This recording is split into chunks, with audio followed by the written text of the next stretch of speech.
Halo, nama saya Rani.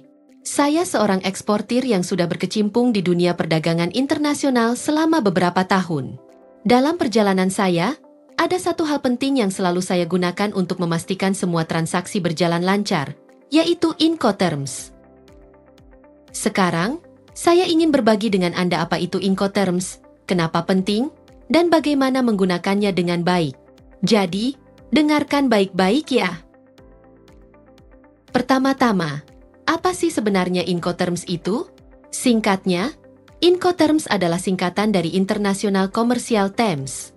Aturan ini dikeluarkan oleh International Chamber of Commerce atau ICC sejak tahun 1936 dan diperbarui terakhir kali pada tahun 2020. Incoterms bertujuan untuk menghilangkan kesalahpahaman antara pembeli dan penjual dengan menetapkan siapa yang bertanggung jawab atas biaya, dokumen, dan risiko selama proses pengiriman barang. Bisa dibilang, Incoterms adalah panduan wajib untuk eksportir dan importir. Kenapa sih Incoterms ini penting banget? Coba bayangkan kalau kita tidak punya aturan jelas. Si penjual berpikir, wah, saya cuma bertanggung jawab sampai barang keluar dari gudang. Tapi si pembeli malah mengira semua urusan sudah termasuk sampai barang tiba di tangannya. Bisa kacau kan? Nah, disinilah Incoterms jadi penyelamat.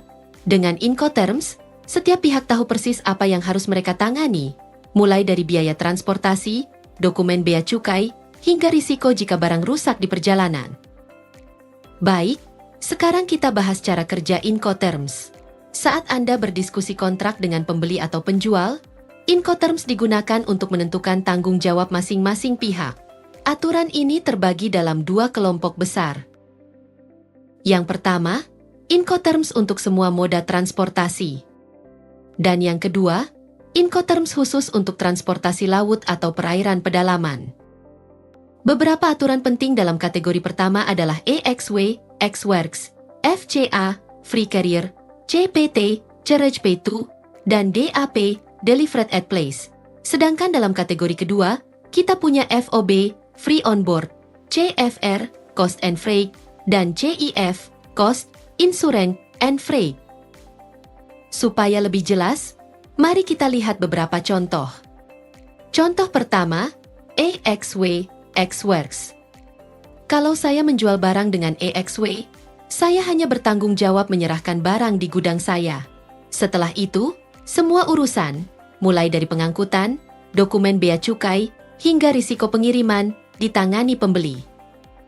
Contoh kedua, CIF, Cost, Insurance, and Freight. Sebaliknya, kalau saya memilih CIF, tanggung jawab saya jauh lebih besar. Saya harus membayar biaya transportasi dan asuransi sampai ke pelabuhan tujuan. Tapi setelah barang sampai di pelabuhan itu, risiko beralih ke pembeli.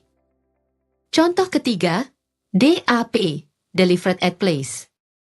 Kalau saya memilih DAP, saya bertanggung jawab sampai barang benar-benar tiba di lokasi pembeli. Semua biaya dan risiko selama perjalanan menjadi tanggung jawab saya, kecuali bea masuk di negara tujuan. Selain soal biaya dan risiko, Incoterms juga mencakup pengelolaan dokumen. Dalam perdagangan internasional, dokumen seperti Bill of Lading, invoice komersial, dan sertifikat asuransi itu sangat penting. Pastikan Anda tahu siapa yang harus menyiapkan dokumen-dokumen ini, tergantung dari Incoterms yang Anda pilih. Bagaimana cara memilih Incoterms yang tepat? Ini beberapa tips dari saya. Pertama, pertimbangkan siapa yang lebih berpengalaman dalam logistik, Anda atau pembeli. Kedua, perhatikan biaya dan risiko tambahan yang mungkin terjadi. Ketiga, pastikan semua pihak memahami Incoterms yang dipilih dan menyepakatinya dalam kontrak. Incoterms itu seperti peta jalan dalam perdagangan internasional. Dengan aturan ini, semua pihak tahu peran dan tanggung jawab mereka. Jadi, pastikan Anda selalu mencantumkan Incoterms dalam kontrak Anda untuk menghindari kebingungan di kemudian hari. Terima kasih sudah mendengarkan penjelasan saya. Semoga informasi ini membantu Anda dalam transaksi internasional. Selamat berdagang dan semoga sukses.